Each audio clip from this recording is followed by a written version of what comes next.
सर्व भूमिपुत्रांना नमस्कार, जय दिबा. खरं म्हटलं तर आपला 22 तारखेपासून आंदोलनाची आपण हाक दिली होती. आचारसंहितेच्या कारणास्तव आपण आंदोलन करू शकलो नाही, आपला परवानगी नाकारली गेली. परंतु सरकारने आपल्याला सांगितल्याप्रमाणे कुठलाही शब्द पाळला नाही आणि येत्या 25 तारखेला व्यावसायिक विमानसेवा रेग्युलर टेक ऑफ आणि लँडिंग हे चालू होणार आहे. आणि म्हणून मी सगळ्या भूमिपुत्रांना आव्हान करतो, आंदोलन तर आपण करणारच आहे. कुठल्याही परिस्थितीत जोपर्यंत दिबा पाटील साहेबांचं नाव लागणार नाही तोपर्यंत तुम्ही आम्ही कोणीही स्वस्थ बसणार नाही, गप्प बसणार नाही.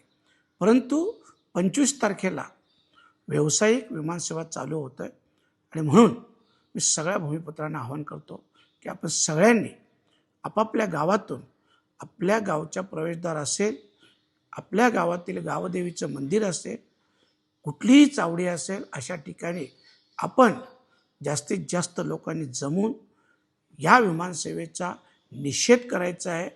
कारण अजूनही नामांतर झालं नाही आणि म्हणून प्रत्येक गावातील सगळ्या भूमिपुत्रांनी हा निषेध करा आणि या निषेधाची एक क्लिप बनवून व्हॉट्सअप, फेसबुक, इंस्टाग्राम याच्यावर टाकायची आहे आणि सगळ्यांनी आपला निषेध नोंदवायचा आहे.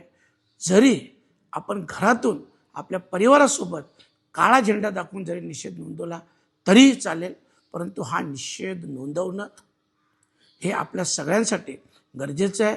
आणि दुसरी महत्त्वाची गोष्ट, विमानतळाच्या बाजूला लागूनच चिंचपाडा हे गाव आहे, तेथील ग्रामस्थ त्या दिवशी निदर्शनं करणार आहेत, या गोष्टीचा निषेध करणार आहेत. आणि म्हणून मी भूमिपुत्रांना आव्हान करेन की ज्यांना जमेल, ज्यांना शक्य असेल ते त्या ठिकाणी पोचवा आणि आपला निषेध नोंदवा. नक्कीच तेव्हा तरी सरकारला जाग येईल. पण पुन्हा एकदा सांगतो, 25 तारखेचा निषेध हा करायचाच आहे, परंतु हे आंदोलन थांबलं नाही, तात्पुरतं स्थगित आहे. पुन्हा एकदा नव्या जोमाने, नव्या जोशाने जशी आचारसंहिता आटोपेल तसे आपल्या आंदोलनाला सुरुवात होईल. आजच्या दिवसापुरती एवढंच. जय दिबा.